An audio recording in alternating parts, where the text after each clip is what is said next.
আসছে রমজান।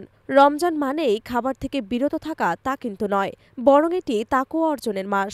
এই মাস আল্লাহর সঙ্গে বান্দার সম্পর্ক তৈরির মাস।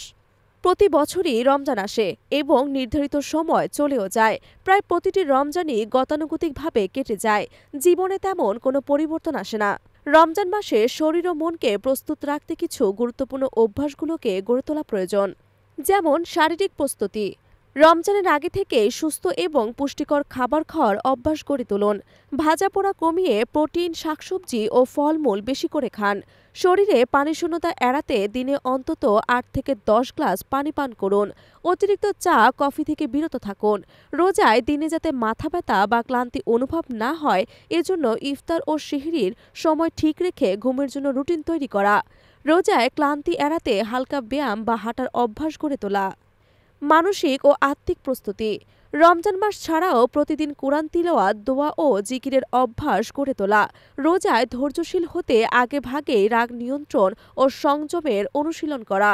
খারাপ অভ্যাসগুলো যেমন গীবত, অহংকার, মিথ্যা কথা বলা থেকে বিরত থাকা। মন শান্ত রাখতে নিয়মিত ধ্যান বা আত্মশুদ্ধির চর্চা করা। সুস্থ ও দরিদ্রদের সহায়তায় নিজেকে প্রস্তুত করা। দান সৎকার পরিকল্পনা করা।